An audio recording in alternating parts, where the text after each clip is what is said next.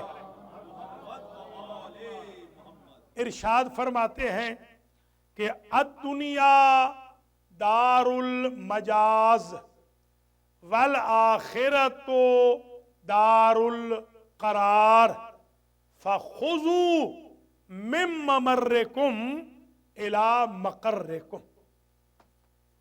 عجیب جملہ ہے میرے مولا کا، فرماتے ہیں یہ دنیا گزرگاہ ہے، یہ دنیا ایک برج ہے، یہ دنیا ایک ٹنل ہے، یہ دنیا جلدی گزرنے والا ایک راستہ ہے، مجاز کہتے ہیں جو جلدی گزر جائے۔ اور اس کو حقیقت کے معنی میں بھی لیں تو آخرت حقیقت ہے، دنیا مجاز ہے۔ یہ دنیا گزرگاہ ہے، آخرت دار قرار ہے، وہاں پر ہمیشہ کے لیے قرار رکھنا ہے، قرار پکڑنا ہے۔ فرماتے ہیں پل پہ جتنا وقت تمہیں مل رہا ہے اس سے فرصت سے مہلت پا کر اتنا حاصل کر لو کہ ڈیسٹینیشن میں تمہیں تکلیف نہ ہو۔ لہذا اس آخرت کا تذکرہ اس لیے بھی ضروری ہے۔ اور ہماری گفتگو داخل ہو چکی تھی موت کے مرحلے پر، اور موت کے بارے میں ہم گفتگو کر رہے تھے کہ موت کیا ہے۔ تو آج سن لیجئے، موت دو قسم کی ہے۔ قرآن نے بھی ذکر کیا، بسم اللہ الرحمن الرحیم، وَالنَّازِعَاتِ غَرْقًا وَالنَّاشِطَاتِ نَشْطًا۔ دو قسم کی موت ہے، قرآن کہہ رہا ہے۔ کچھ فرشتے وہ ہیں کہ جو روح کو جب قبض کرتے ہیں تو روح کو ایسے کھینچتے ہیں کہ زندگی میں اتنی تکلیف نہیں ہوئی ہوتی کہ جو ایک لمحے میں قبض روح کے وقت ہو جاتی ہے۔ وَالنَّاشِطَاتِ نَشْطًا۔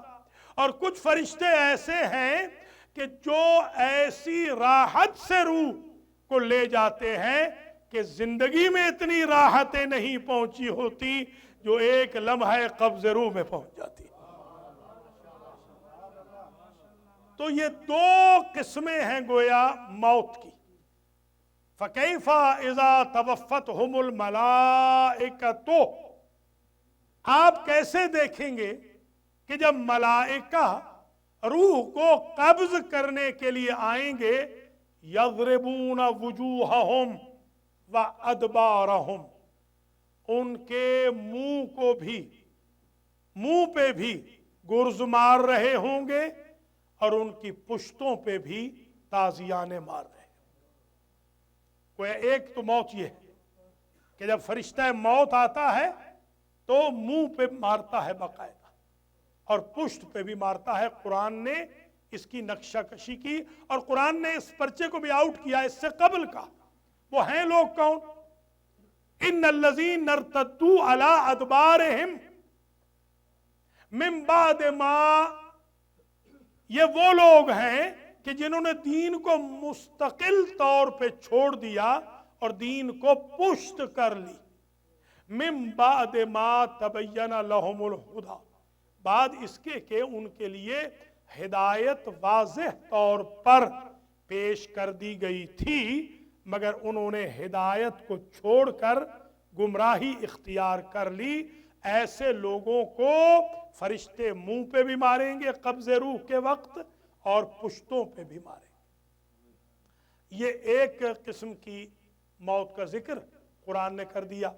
اور دوسری قسم الذین تتوفاہم الملائکۃ طیبین یقولون سلام علیکم ادخلوا الجنۃ بما کنتم تعملون۔ جب با کردار لوگوں کی قبض روح کا وقت آئے گا تو قبض روح کرنے والے فرشتے ڈرانے کی بجائے کہیں گے سلام علیکم، تم پر ہمارا سلام ہو۔ آپ اپنے الفاظ میں اس کو سلام کو کیا کہتے ہیں؟ سالیوٹ۔ کیا کہنا کردار کی بلندی کا، انسان کا کردار بلند ہو جائے تو ملک الموت بھی اس بندے کو سالوٹ مارتا ہے۔ دو ہی ترجمے آپ کر سکتے ہیں، انگریزی میں کر لیں تو پیس کر لیں گے یا سالوٹ کر لیں گے۔ سالوٹ بھی سلام کو کہتے ہیں، پیس بھی امن کو کہتے ہیں۔ جن کے لیے قبض روح کرنے والے فرشتے امن کا پیغام لے آئیں، اس سے بڑا خوش قسمت کا ہو۔ اور پھر یہ پرچہ آؤٹ ہو رہا ہے دوسرے لفظوں میں کہ کریکٹر اچھا کر لیں، کردار بلند کر لیں تو فرشتوں سے ڈرنے کی ضرورت بھی نہیں ہے، وہ تو دوست بن کے آئیں گے۔ بلکہ قرآن کہتا ہے ان الذین قالوا ربنا اللہ، تحقیق وہ لوگ جنہوں نے کہا ہمارا رب اللہ ہے۔ یہ بھی ایک اور پرچہ آؤٹ ہو رہا ہے۔ ثم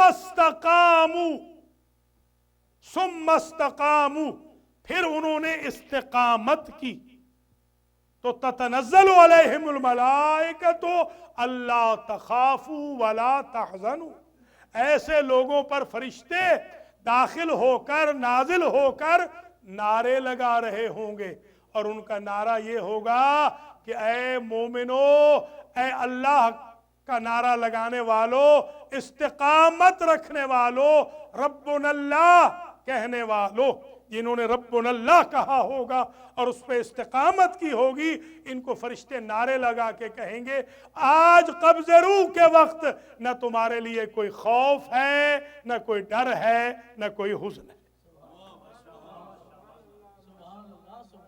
تو یہ بھی پرچہ آؤٹ ہو گیا۔ ان الذین قالوا ربنا اللہ، ہمیشہ اللہ کو رب کہتے رہیں، ثم استقاموا، پھر ڈٹ جائیں، استقامت کریں، گھبرائیں نہیں، مصیبتیں نازل ہوں تو پریشان نہ ہوں، استقامت کریں تو نازل ہوں گے فرشتے یہ کہتے ہوئے اللہ تخافوا ولا تحزنوا وابشروا، اور یہ کہتے ہوئے آئیں گے اس جنت کی تمہیں بشارت ہو بما کنتم توعدون، جس کا قرآن میں وعدہ کیا گیا تھا، ہم موت کے وقت وہ جنت دینے کے لیے حاضر ہو گئے۔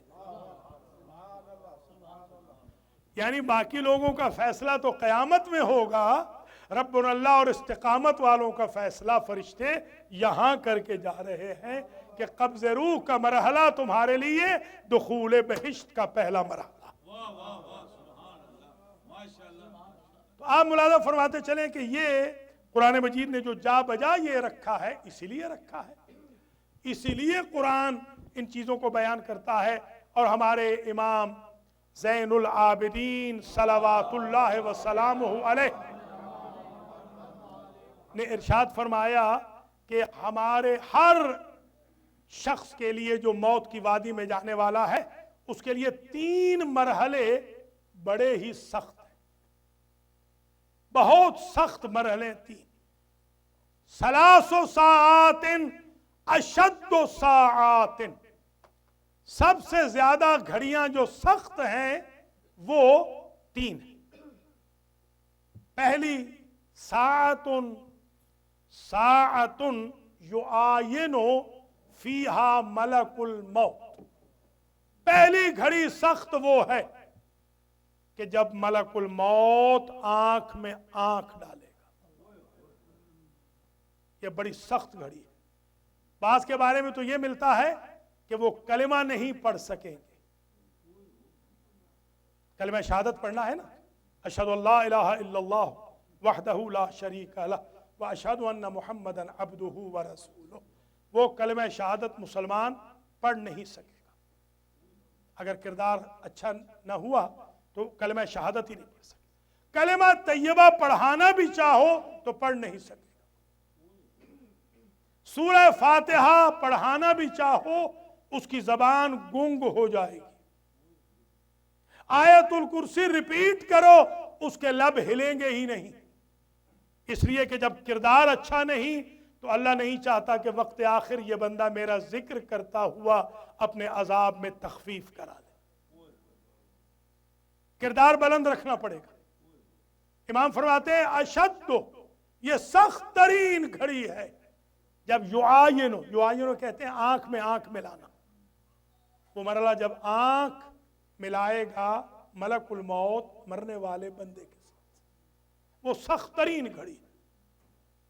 دوسری گھڑی فرماتے دوسری گھڑی ساعۃ فیہا یقوم من قبرہ، وہ گھڑی جب بندہ قیامت کے دن قبر سے کھڑا ہوگا، لباس نہیں ہوگا۔ قرآن کہتا ہے بارزون، کسی بشر کے تن پہ لباس نہیں ہوگا۔ جب حضور یہ ڈراؤنی چیزیں بیان فرما رہے تھے تو ایک روز بی بی فاطمہ سلام اللہ علیہا تشریف فرما تھی، عرض کرتی ہیں بابا یہ جو آپ فرما رہے ہیں کہ کسی کے لباس نہیں ہوگا تو شرفاء کیا کریں گے؟ عجیب جواب دیا، حضور فرماتے ہیں لباس التقوی ذالک خیر، جو متقی رہ کے گیا ہوگا اس کو لباس تقوی ڈھانپ لے گا۔ تو تقوی کا لباس، تقوی ہے کیا؟ اوصیکم عباد اللہ بالاعتصام بالتقوی، خطبہ جمعہ میں آپ سنتے ہیں حضور ہر جمعہ میں یہ پڑھتے تھے، اے اللہ کے بندو میں تمہیں وصیت کرتا ہوں اعتصام بالتقوی کی، وبمبادرتکم الموت قبل نزولہ، وإعداد العمل الصالح قبل حلولہ، موت کے نازل ہونے سے پہلے موت کے لیے جلدی جلدی تیاری کر لو، اور اللہ کے کمپیوٹر میں میزان و اعمال میں تل کے نمبر لگنے سے پہلے پہلے اپنے اعمال خود گن لو، حلول سے پہلے نزول سے پہلے خود گن لو۔ اور پھر فرماتے تھے حضور، خطبہ جمعہ کی عجیب جملے ہیں، کیف لا تعتبرون واخوانکم قد برزوا فی البرزخ سبیلا، کیف لا تعتبرون واخوانکم قد سلکوا فی البرزخ سبیلا، تم کیوں نہیں ڈرتے ہو اللہ سے، عبرت کیوں نہیں حاصل کرتے ہو؟ اپنے ان بھائی بہنوں سے ہی عبرت حاصل کر لو جنہیں قبروں میں سلا آئے ہو اور آج وہ بولنے کی ہمت نہیں رکھتے ہیں۔ یہ جو تمہارے بھائی چلے گئے برزخ میں اور وہیں پڑے ہیں، کیف لا تعتبرون، عبرت حاصل کیوں نہیں کرتے ہو؟ ان کے ساتھ ہوا کیا؟ فوقدت اجسادہم وعمیت اخبارہم، اے لوگوں سوچو ان کے نازک بدن مٹی میں مٹی ہو گئے اور ان کی کوئی خبر اتنے عرصے سے تمہیں نہیں پہنچی، خبریں ختم ہو گئی، مٹی میں مٹی ہو گئے اور نیوز ختم ہو گئی، کوئی نیوز نہیں۔ پھر اس کے بعد حضور بڑا عجیب جملہ فرماتے تھے، جیران لا یتآنسون احباء لا یتزاورون، کبھی تم نے سوچا ہے کہ یہ پڑوسی تو ہیں قبروں میں پڑے ہوئے مگر ہمسائے کی خیریت ہی نہیں پوچھتے؟ اللہ اکبر، احباء لا یتزاورون، یہ ہیں تو دوست رشتہ دار قریبی مگر ایک دوسرے کو وزٹ ہی نہیں کرتے۔ اللہ اکبر۔ یہی مجھے ایک واقعہ بیان کرنا ہے۔ نوروز کا دن تھا، ایران میں نوروز کو، جو ایرانیوں کی عید ہے، ظاہر ہے کہ بہت بڑے لیول پہ وہ مناتے ہیں، ان کی عید یہی ہے، باقی عیدیں وہ عید نہیں سمجھتے، ایرانیوں کی جو عید ہے وہ یہ نوروز ہی ہوتی ہے۔ تو بڑی عید ہوتی ہے، کھانے وانے ایک دوسرے کے ہاں۔ ایک صاحب ہیں جنہوں نے کتاب بھی لکھی ہے بہت بڑی، مرحوم عراقی، کہتے ہیں میں جوان تھا، دوستوں کے ساتھ مل کے ایک رشتہ دار کے گھر میں ہماری دعوت تھی، جو گھر قبرستان کے کارنر پہ تھا۔ ہم وہاں گئے تو ہمیں اطلاع ملی کہ خواتین پہلے سرو کر رہی ہیں کھانا ظاہر ہے کہ جب خواتین کھا چکیں گی تو مردوں کو اندر آنے کی اجازت ہو. تو میں نے ازراہ مذاق کہا اپنے دوستوں کو، 18-20 سال کے جوان تھے ہم سب، میں نے کہا چلو آج مردوں سے کھانا کھاتے ہیں. اور قبرستان کے اندر بیچ میں جا کے کہا السلام علیکم یا اہل القبور، قبروں والو ہمارا سلام ہو. ایک قبر سے جواب آیا وعلیک السلام، شیخ ہمارا بھی سلام. میرے تو جان کے لالے پڑ گئے، جوانی بھی تھی. یہ کون ہے؟ عبد خدا تو کون ہے؟ کہا جمعرات کو آ جانا، میرے ہاں تمہاری دعوت ہے. اب وہ شیخ فرماتے ہیں نراقی کہ ہم نے تو مصلے بچھا لیے، گناہوں کی معافیاں مانگنے لگے، استغفار کے لاکھ نکالنے لگے، فاتحہ و درود کی کثرت کرنے لگے کہ جمعرات کو تو ہمارا پورا گروہ جا رہا. اب جو ہم جمعرات کو ہانپتے کامتے پہنچے اسی قبر پر تو کیا دیکھا؟ قبر نہیں، وہ تو پیلس ہے. قبر میں جب اندر داخل ہوئے تو قبر نہیں، وہ پیلس ہے، محل ہے. اور ایک شہزادہ بیٹھا ہوا ہے تخت پہ، اور سامنے اس کے غلمان کھڑے ہیں، غلام کھڑے ہیں سرو کرنے کے لیے. کھانے انہوں نے لگا دیے. شہزادے نے کہا تناول کرو. تم تو خواہ ہی ڈر گئے، نمازیں پڑھنے لگ گئے. جیسے کسی کو یقین ہو جائے کہ وہ پرسوں مرنے والا ہے تو یہ 2 دن تو گناہ نہیں کرے گا. قرآن تو کہتا ہے وَمَا تَدْرِي نَفْسٌ مَاذَا تَكْسِبُ غَدًا. اس بیچارے کو تو یہ بھی پتہ نہیں کہ کل اس کے ساتھ کیا ہونے والا ہے. 100 برس کے سامان لے کے بیٹھا ہے. تو ہم نے کھانا واقعاً تناول کیا، پیلس میں، محل میں. قبر نہیں، محل ہے.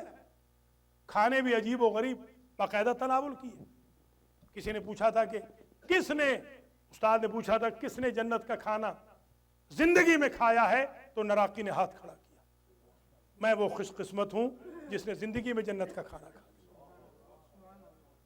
تو کہا کہ مجھے حیرت یہ ہوتی تھی، آغا نراقی کہتے ہیں مجھے حیرت یہ ہوتی تھی کہ یہ صاحب جو تھے یہ تھوڑی تھوڑی دیر کے بعد جیسے کھجلی ہوتی ہے پاؤں میں اور کراہنے کے ساتھ کھجلی کرتے تھے، ایسے لگ رہا تھا کہ کوئی شے ڈس رہی ہے بھی پرنس.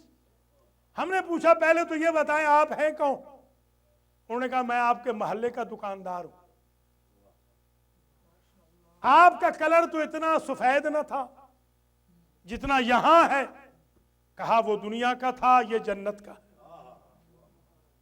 آپ تو اتنے ینگ نہ تھے، ہاں یہ جنت کے ینگ.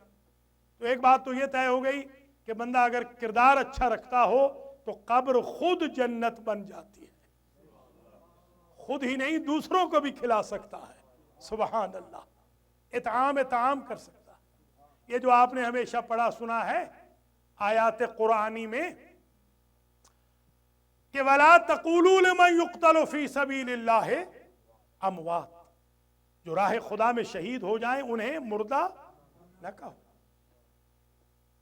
اور دوسری جگہ کہا وَلَا تَحْسَبَنَّ الَّذِينَ قُتِلُوا فِي سَبِيلِ اللَّهِ امواتا، گمان بھی نہ کرنا کہ شہید مر گئے، حالانکہ ہماری نظر میں تو مر گئے. قرآن کہتا ہے گمان بھی نہ کرنا، یعنی زبان پہ لانا تو درکنار، سوچ بھی نہیں سکتے کہ شہید مر گیا ہے. اور 2 جملے بدل کے کہے.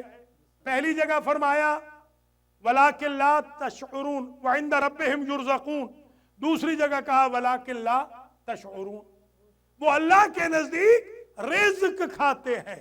یہ وہ رزق ہے جو اس دکاندار کو قبر میں مل رہا ہے اور وہ بانٹ بھی رہا ہے. حالانکہ یہ تو بستر مرگ پہ مرا تھا، یہ تو تیر و تبر کھا کے ہی نہیں مرا. اور قرآن نے ایک آیت اور رکھی اِنَّكَ لَا تُسْمِعُ الْمَوْتَى، اے میرے حبیب، وَلَا تُسْمِعُ الصُّمَّ الدُّعَاء، اے میرے حبیب آپ بہروں کو سنا نہیں سکتے، اور مردوں کو سنا نہیں سکتے، مردوں کو بھی نہیں سنا سکتے، بہروں کو بھی نہیں سنا۔ یہ مردے کون تھے؟ مسجد نبوی کے زندہ، انہیں قرآن کہہ رہا ہے مردہ، اور وہ زندہ کون ہے؟ میدان بدر کے مردہ، انہیں قرآن زندہ کہہ رہا ہے۔ میں حیران ہوا، جن کی روحیں نکل چکی ہیں قرآن نے انہیں زندہ کہا کیونکہ شہید ہیں، اور جن کی روحیں باقی ہیں مسجد میں بیٹھے ہیں قرآن نے انہیں مردہ کہہ دیا۔ تو پتہ چلا قبض روح دلیل حیات و ممات نہیں ہے، دلیل حیات و ممات کچھ اور ہے۔ جو اپنا ہدف پالے وہ مر کے بھی زندہ رہتا ہے، جو ہدف کھو دے وہ زندہ رہ کے بھی مردہ ہوتا ہے۔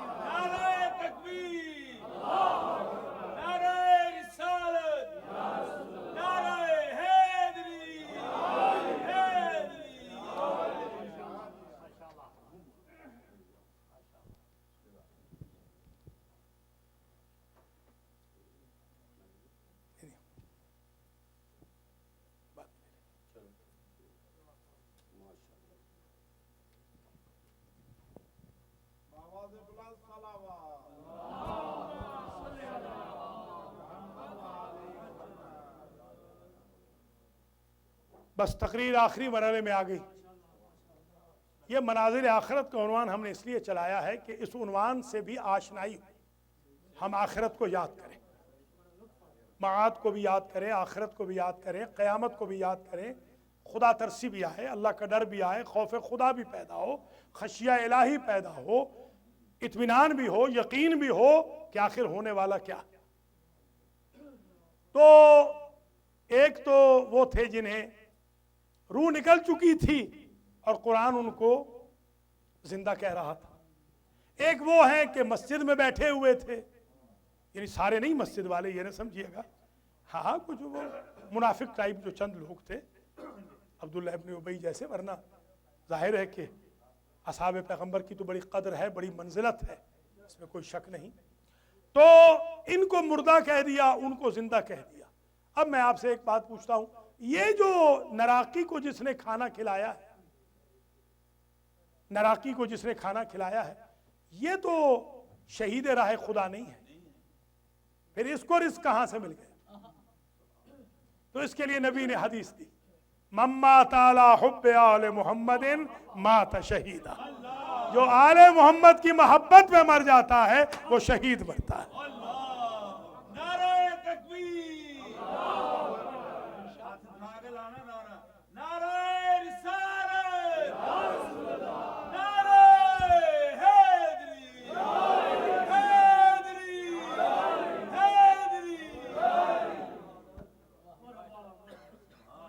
تو خوش قسمت ہیں وہ لوگ جو حب آل محمد پہ مرے۔ میں اس کا ترجمہ اپنے الفاظ میں یہ کرتا ہوں، جو آل محمد کی محبت پہ مر مٹے وہ ہے شہید۔ کہ سمجھے یا نہیں؟ جو آل محمد کی محبت پہ مر مٹے اسے شہید کہتے ہیں۔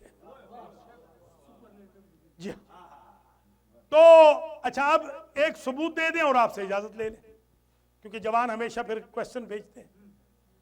یہ روایت انکمپلیٹ ہے، انشاءاللہ اور کوئی اگر مجلس آئی تو پھر میں کمپلیٹ کروں گا، یہاں میں رک رہا ہوں، اسی بات پہ رک رہا ہوں، ابھی نراقی والی روایت مکمل نہیں ہے، وہ جب مکمل ہوگی تو آپ حیران ہو جائیں گے وہ کھجا کیوں رہے تھے۔ میں اس کو سسپینس کے طور پہ چھوڑ رہا ہوں کہ اتنی نیکیوں کے باوجود قبر جنت بن گئی، مگر پھر بھی کوئی شے باقی تھی کہ جس کی وجہ سے ان کو کوئی شے ڈس رہی تھی، دنیا کی جنت میں کوئی کمی رہ گئی تھی، اس دکاندار کی لائف میں کمی رہ گئی تھی۔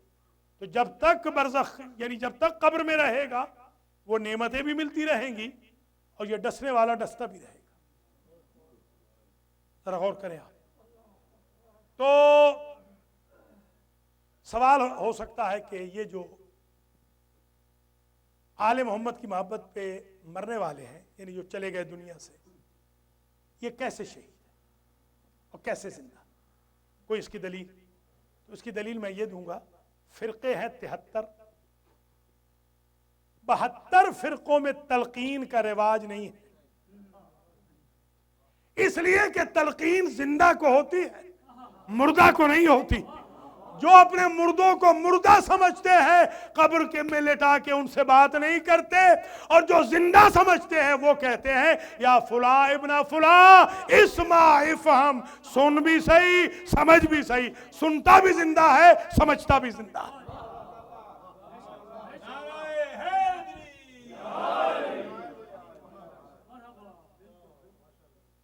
اللہ کریم اجر جزیل مرحمت فرمائے۔ اور یہ مجلس کیونکہ ہماری بہن باجی روبینہ کے ایصال ثواب کی بھی ہے، اور دیگر مرحومین خاندان کی، اور ابھی ماسٹر صاحب نے جو کہا مرحومہ کو ابو الفضل کا ذکر بڑا پسند تھا، تو میں آج چاہتا ہوں 4 جملے میں ابو الفضل کے پڑھتا ہوں۔ ابو الفضل حضرت عباس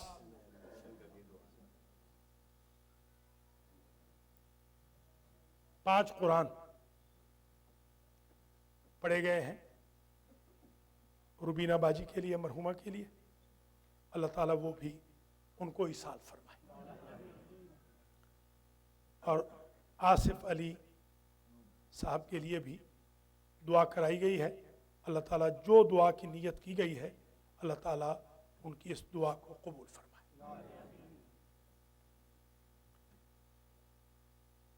ابو الفضل حضرت عباس علمدار علیہ السلام وہ ہستی ہیں کہ جنہیں عاشور کے دن حسین ابن علی نے پناہ کے طور پہ استعمال کیا۔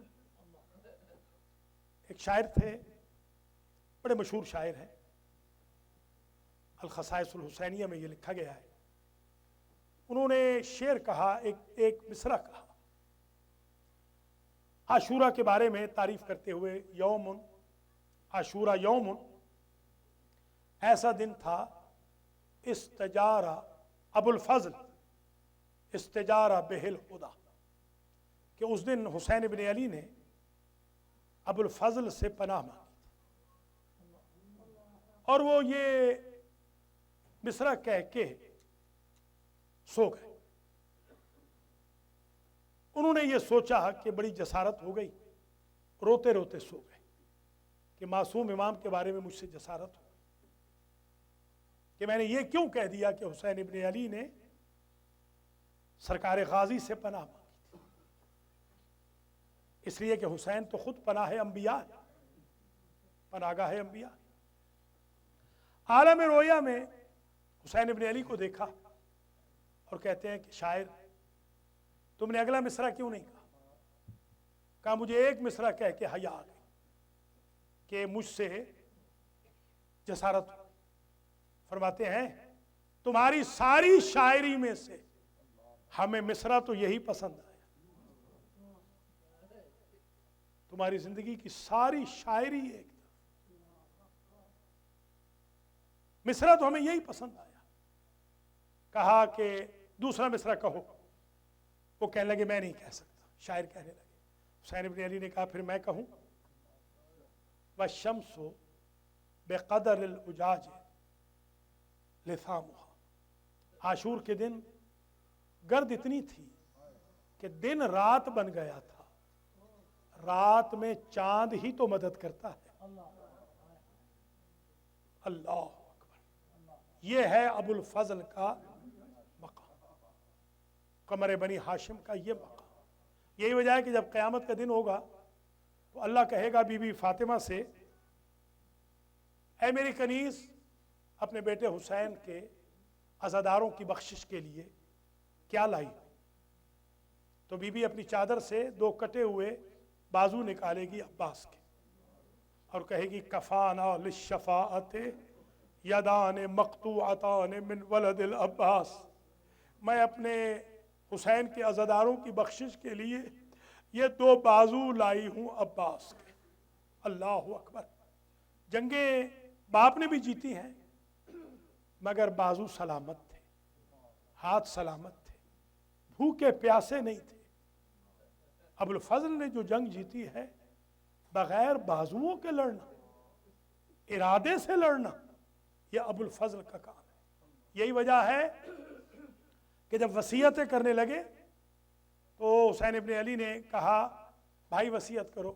پہلی وصیت یہ کرتے ہیں کہ لا تحمل جسدی الی المخیم، مولا ہر ایک کی لاش آپ خیمے میں لے گئے ہیں، میری لاش کو خیمے میں نہ لے جانا، اس لیے کہ جس کی کمر ٹوٹ گئی تھی وہ کڑیل جوان بھائی کی لاش کیسے اٹھا سکتا؟ اور یہی تو وجہ ہے کہ جو بیٹے کی لاش پہ 80 مرتبہ گر گیا وہ بھائی کی لاش کیسے اٹھا سکتا؟ میری لاش خیمے میں نہ لے جانا۔ اور دوسری وصیت یہ کی سید سجاد کو میرا سلام کہنا اور ان سے کہنا کہ جب وہ قبریں بنائیں اور قبروں کے نشان بنائے، ہر قبر والے کی قبر پہ اس کا نام لکھے، میری قبر پہ اتنا لکھ دے ھذا قبر سقاء سکینہ الذی قتل عطشانا، یہ سکینہ کے اس معشوقی کی قبر ہے جو فرات کے کنارے سے پیاسا چلا گیا۔ اور میری تیسری وصیت یہ ہے سید سجاد سے کہیے گا جب مدینہ جائیں اور میری ماں سے ملیں، میری ماں کو سلام کہیں اور کہیں اماں میں نے وعدہ پورا کر دیا۔ جب لٹا ہوا قافلہ آیا، عابد بیمار کے سامنے ایک دراز قامت بی بی آئی اور پتہ چلا کہ یہ دادی فاطمہ بنت اسد ہے، یہ دادی ہے، یہ غازی کی ماں ہے، یہ غازی کی ماں ہے، ام البنین ہے۔ تو اس وقت ایک جملہ کہا کہ آپ کے بیٹے نے دادی اماں بڑا کمال کر دیا۔ ایک مرتبہ غازی کی ماں بیٹھ گئی اور کہنے لگی شریف صدقے کا نہیں پوچھتے، میں تو ترکے کا پوچھنے آئی ہوں۔ میرا حسین بڑا بہادر تھا، حسین کیسے لڑا؟ ایک مرتبہ کہا آپ کا حسین اتنا غریب ہو گیا تھا، وقت آخر میری پھوپھی زینب نے رکاب پکڑ کے سوار کیا۔ یہ جملہ سننا تھا کہ ام البنین کا رخ پھر گیا نجف کا، اے نجف کے والی اس وقت تیرا غازی کہاں گیا تھا؟ جب زینب رکاب پکڑتی رہی اس وقت بی بی زینب مٹی سے اٹھی اور اٹھ کے کہا اماں میرے وفادار بھائی کا گلہ میرے بابا کو نہ دے، میں نے تو شمر سے سنا، شمر کہتا تھا جب میں نے حسین کا سر ریگِ صحرا کی طرف پھینکا، جاتے ہوئے سر سے 3 مرتبہ آواز آئی عباس عباس عباس۔ ام البنین ساری زندگی روتی رہی، یہ کہتی تھی عباس تو مر جاتا میرا حسین۔